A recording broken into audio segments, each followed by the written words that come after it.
everyone, just a heads up, this is the second part of our creation part 6 Draconians. The previous part was more about the backstory, or at least a lesser known backstory of the Draconians. This one is more about what is generally known about the Draconians, like the wars in Orion. So if you haven't seen the previous part, do make sure to watch that one before you watch this one. And if you have already, great, then I hope you enjoy this video. So let's get right into it. All the planets inhabited by the Lyrans were defeated, and their population was reduced to a few thousand.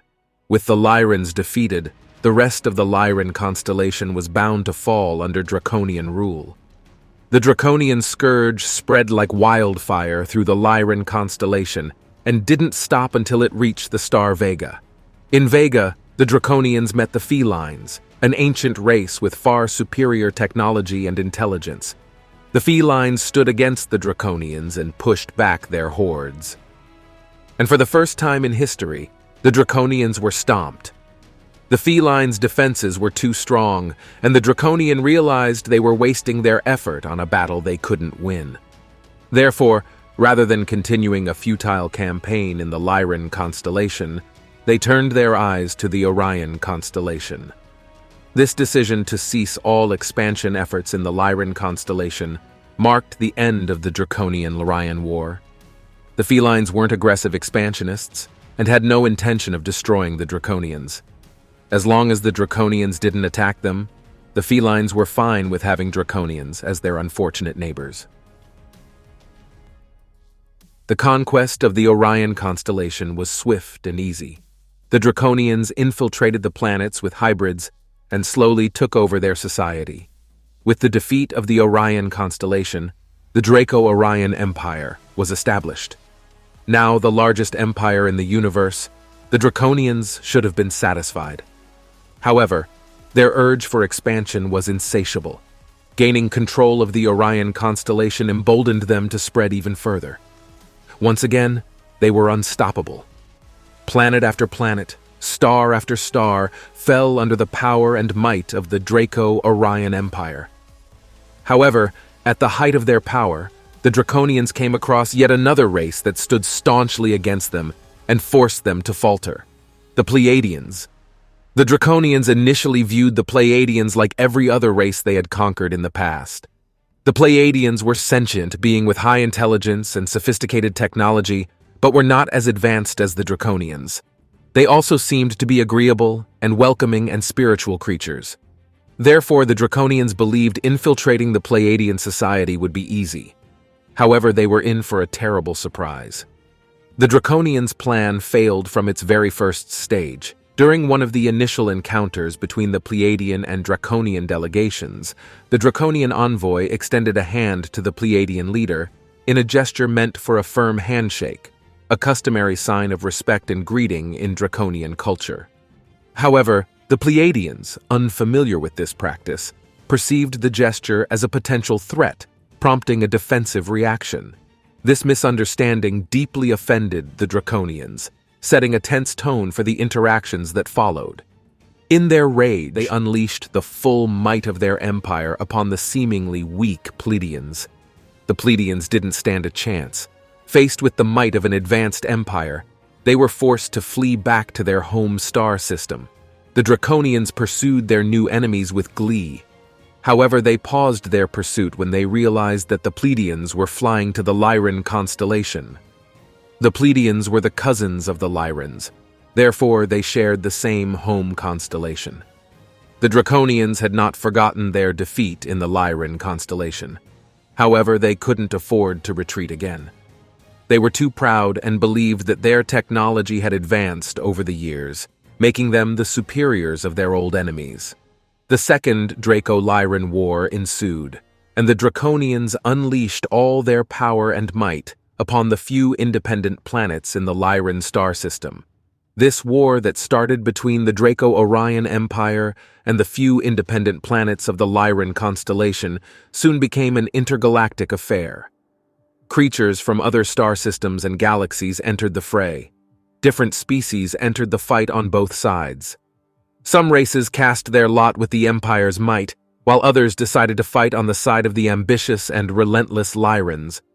As the war spread in scope, so did the casualty and destruction increase. It was a terrible affair with losses on both sides and no signs of a clear winner. However, in time, the might, scale, and coordination of the Draco-Lyran Empire proved too much for the Lyrans to withstand. The Draconians were making progress, and victory seemed attainable. But alas, the tides changed with the entrance of superior beings from distant galaxies such as the Andromedas. The Draconians soon found themselves battling against powers they hadn't dared to imagine. Their scientists struggled to keep up with the changing tides, developing new technology and testing them on the battlefield in a desperate effort to stay in the fight. Things got worse for the Draconians when the Cynocephaly, an aggressive warrior species of lycanthrope from the star Sirius in the Canis Major constellation, entered the fray. These vicious fighters were bigger and faster than anything the Draconians had ever faced. Their fighting instincts were godlike and situation awareness impeccable. It soon became clear that the Cynocephaly were the deciding element in the war, and whichever side they were on was bound to win the battle. So they went to the Cynocephaly and began to broker an alliance. The Cynocephaly were a race of warriors who found peace boring, having the same interest as the Draconians. Therefore, when the Draconians offered eternal conquest and endless expansion, the Cynocephaly found the Draconians to be more natural allies. They allied themselves with the Draconians and made the Draco-Lyran Empire truly invincible.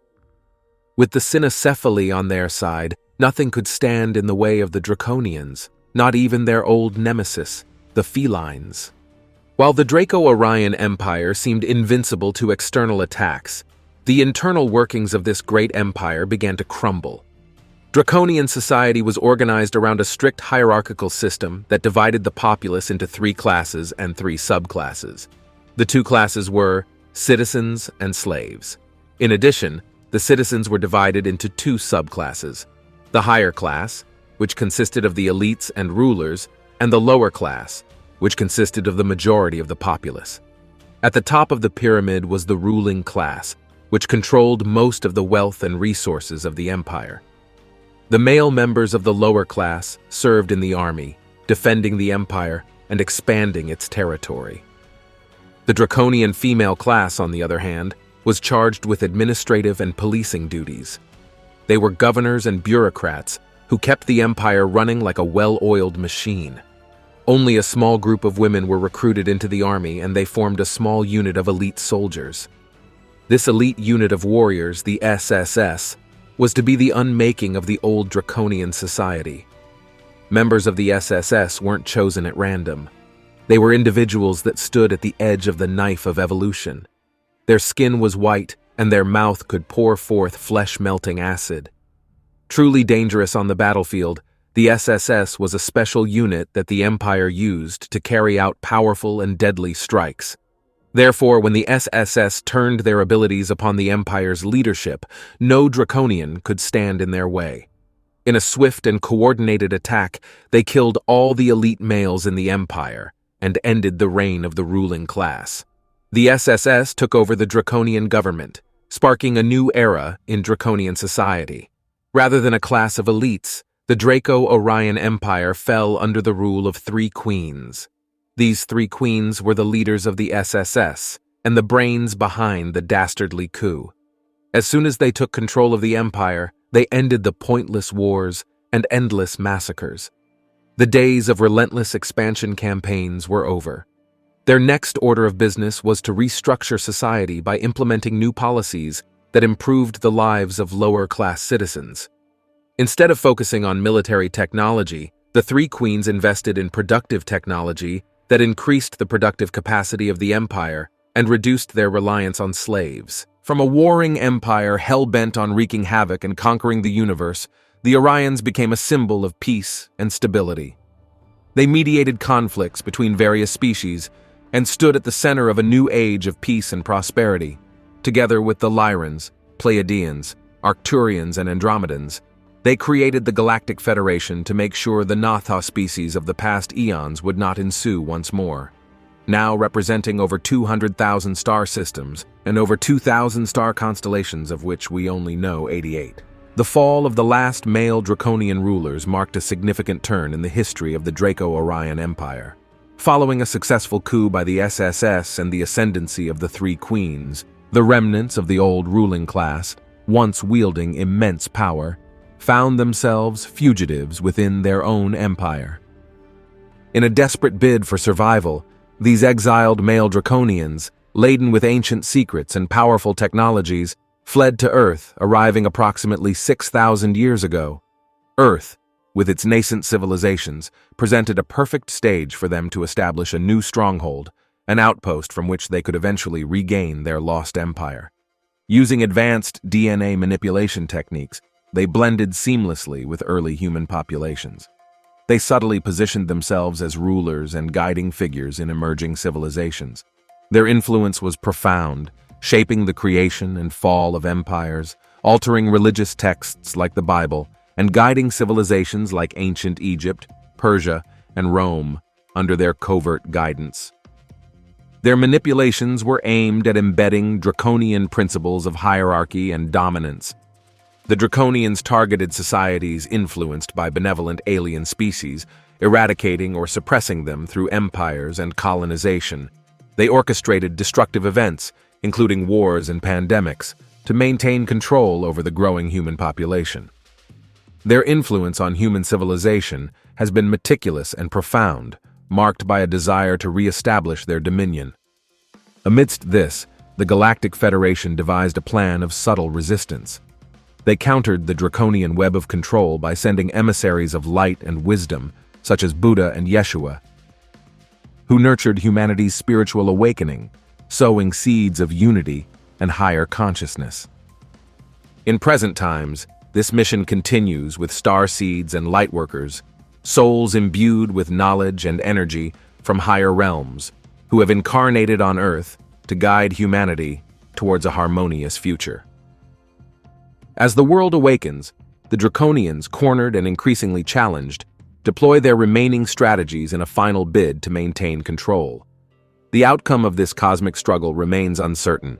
The final resolution of this age-old conflict between control and liberation, darkness and light, still hangs in the balance, leaving the future of Earth and its inhabitants an open story, yet to be concluded.